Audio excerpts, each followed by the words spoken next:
নমস্কার, কলকাতা টিভিতে আপনাদের সকলকে স্বাগত।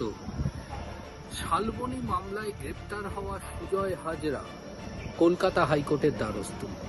তাকে একের পর এক মামলায় গ্রেপ্তার দেখানো হচ্ছে।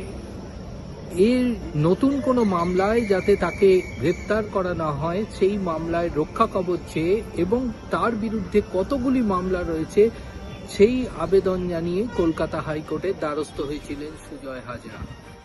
বিচারপতি সৌগত ভট্টাচার্য নতুন মামলার ক্ষেত্রে রক্ষা কবচের আবেদন খারিজ করে দিয়েছে।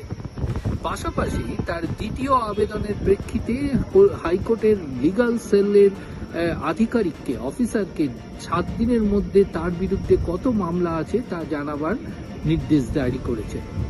মূলত সুজয় হাজরার পক্ষ থেকে দাবি করা হয়েছিল তাকে শালবনী মামলায় গ্রেপ্তার করা হলেও একের পর এক মামলায় তাকে শোন অ্যারেস্ট দেখানো হচ্ছে এবং বিভিন্ন মামলায় তাকে সংযুক্ত করা হচ্ছে। যাতে নতুন কোনো মামলায় তাকে সংযুক্ত করা না হয় সে বিষয়ে কলকাতা হাইকোর্ট একটি রক্ষা কবচ প্রদান করুক। বিচারপতি সৌগত ভট্টাচার্যের এজলাসে তার আইনজীবীর এই সওয়ালের প্রেক্ষিতে রাজ্যের অতিরিক্ত অ্যাডভোকেট জেনারেল রাজদীপ মজুমদার জানান যে তাকে 3টি মামলায় গ্রেপ্তার করা হয়েছে।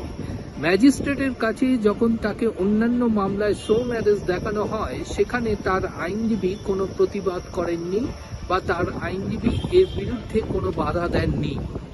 ফলে সেক্ষেত্রে তাকে ওই নতুন মামলাগুলিতে গ্রেপ্তার দেখানো হয়েছে।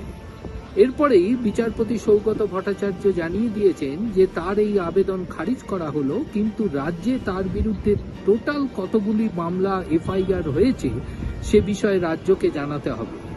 সেই বিষয়ে রাজ্যকে জানাবার পর সেই বিষয়টি সরাসরি, যেহেতু তিনি গ্রেপ্তার হয়ে জেলে রয়েছেন, তাকে সংরক্ষণাগারে পাঠাতে হবে হাইকোর্ট লিগাল সেলকে। হাইকোর্ট লিগাল সেলের আধিকারিককে এমনটাই নির্দেশ জারি করেছেন বিচারপতি সৌগত ভট্টাচার্য।